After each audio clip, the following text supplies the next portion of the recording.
So, who are you? I'm Simon's big sister. 3 years difference, same month of our birthdays, and have been close for the majority of our younger childhood days, although for a short period of time, for about 3 years, he refused to be seen walking too closely to me to school because he was embarrassed of his big sister. But in latter years, from time when I went to college and certainly through our adult years, we have been exceedingly close. Close in relationship, as in both our other halves got on particularly well, but also close in our love of life, love of humour and love of sport, in particular golf. And Simon and I for many years have enjoyed our passion for golf in particular and have been exceedingly competitive. I would say that Simon possibly might be a little bit more competitive than mine, but I'm sure he will disagree with me on that one. Our love of the sport and our passion for life has been enjoyed across the Atlantic for the time that he's been in America. And as much as I was hugely saddened when Simon decided to move the family over 3,000 miles away from us, the quality time that we have enjoyed, either Simon and Sarah and family coming to spend time with us, or equally myself and Jim going over to America, has been such a pleasure. And the fun times that we've had and the funny stories that we have experienced and the cocktails and the jokes and the games that we enjoy playing have been an absolute pleasure. Who is Simon, Nanny? Who are you? Who are you, first of all? Well, first of all, I'm Simon's mother. Simon is number 3 on the list. There was Nigel, there was Deborah, and Simon came third, then Fiona.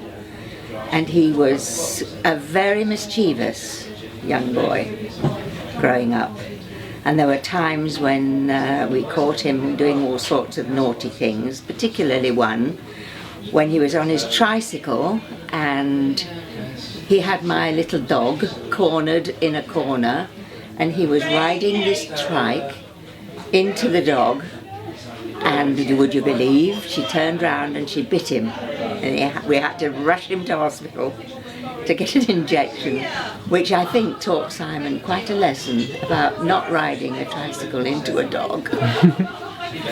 And of course, as he grew up, he was very sportive, good at every sport, full of fun, and then started into amateur dramatics, which he enjoyed so much and brought so much out of him and made him a very confident young man. He met Sarah, his wife, at Sixth Form College, and had a very happy life, although we had a traumatic time with him when he received a ball from a cricket ball on the temple, and he was felled with this ball that silly mid off and rushed into hospital, and of course his head came out like a huge balloon, and we were very worried for a time that he was going to be okay, but luckily, thank heavens, he was. And that gives you an idea of what Simon was like in his early days up to meeting Sarah and then marrying and starting a family. How did you react when you heard that Simon had a stroke? Well, how did I react? I was horrified, upset, tearful. Couldn't happen to me, couldn't happen to Simon. But in a way, I could see why it happened, because everything he does, he has to do to the utmost, to the full. And pardon me while I just stop a minute. He wanted to make it so perfect for Joshua's wedding. The setting was going to be in the garden, and it was a lovely idea to have it there. And he went out physically and mentally, and with a job that is quite a taxing job that he has, and early hours and late evenings, and I could see prior to when he had had this happen that what was going to come. I had a premonition in a way. Close to where the kids' schools were and stuff, and better for kids' schooling and stuff. It made me quite upset Spend a bit of money. and very difficult to talk about it, really. Had I had it now, But luckily, same place, because it came up for sale about 2 years ago. we all got over it. We came out of the wedding, which was great. And we all pulled together as a family. And I like to think that we helped Simon and gave him strength to come through as he did. Because quite honestly, it was a miracle that he lived. I can't reiterate too much that it really was a miracle. As such, he now has to fight back and get himself back to the strength that he had before. And Debs? Well, I can remember I was on my way to school. I'm fairly sure it was the Tuesday morning before I was due to leave to come out to America on the Friday, and it was about 10 to 7 in the morning, and the phone rang, and it's almost unheard of that my phone rings before I go to work in the morning. Jim had already left 4 weeks before to go out to America to help out with the preparations for the wedding. And so I was on my own, and I answered the phone, and I was amazed because it was Jim who actually had called. And he said to me, Debs, I don't want to worry you, he said, but just to let you know that Simon has had a stroke. And I'm sure everything's going to be okay, and I'm sure everything will be fine, but just want to give you some early notice. You're the first person that we've called. It all happened yesterday, and I'm sure he'll be fine, and I'm sure everything will go according to plan. It's just a little bit of a blip, all right, and I'm sure by the time you come out to America everything will be all right.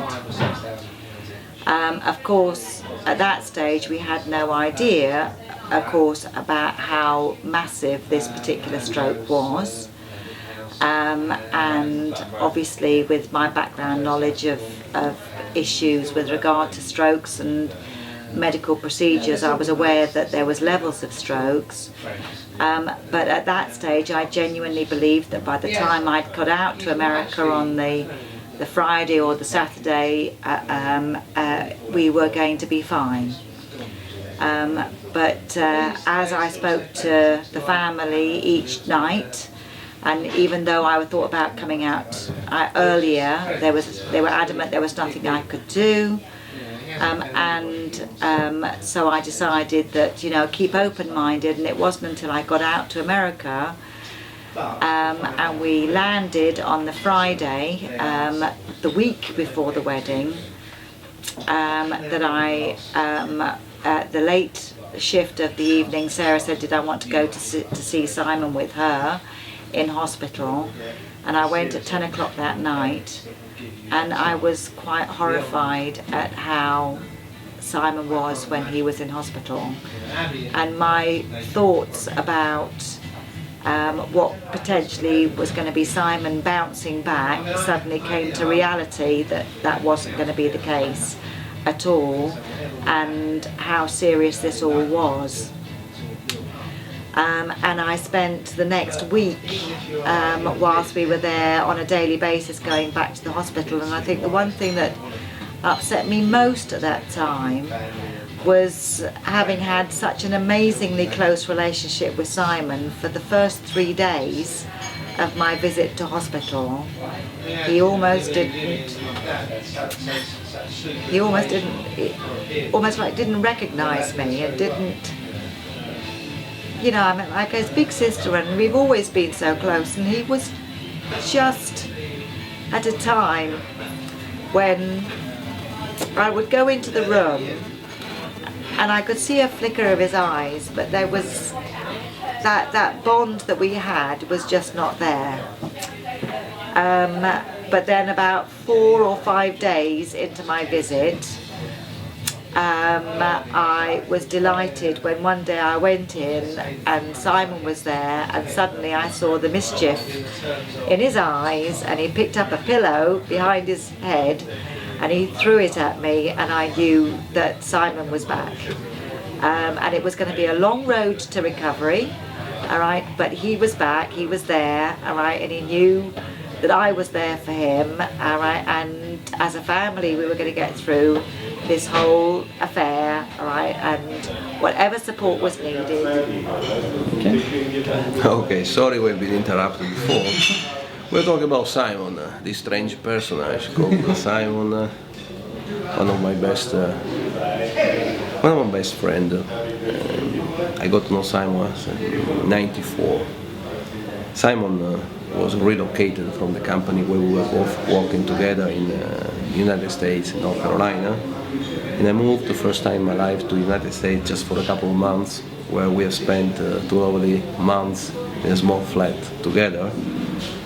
Simon was waiting, his family coming from Europe once forever to live in the United States, and actually for me it was just a temporary solution. But that solution has been enough to go to know this person and to establish what I firmly believe is a very solid and strong friendship, and also knowledge of the person. As I said before, Simon is a reference for me. Not only one of the most competent and skilled technical persons in the field of magnetism. With Simon, how did I react? It was a shock for me. Look, it was a shock because, as I told you before, Simon is a person with which I have a very, or at least with which I feel a really very close relation. And of course, he's not my brother, but I consider him as a sort of business brother. And the question is, how would you react if you got to know that one of your relatives would have had bad things like Simon had? For me, it was the same. I was really shocked. I was touched. I was impressed. It's really difficult to explain my feeling at the time. I remember some days after, I was just on the sofa at home with my handy, and just I felt to write something, and I wrote an email, the one you read. This was the way to express what I had inside. Simon will be back. Yeah. Sure. Is there anything you'd like to say to him? Simon. There are 1,000 things I would like to tell you, Simon, but you know that I was not born for such situations. I have other attitudes. Let's put it in this way. But nevertheless, Simon, what I want to tell you is that I feel, and I'm sure, we will have the chance to come back once again together, to do business together. That was the most wonderful business things that I have never done in my life, and I hope the same for you. Bye.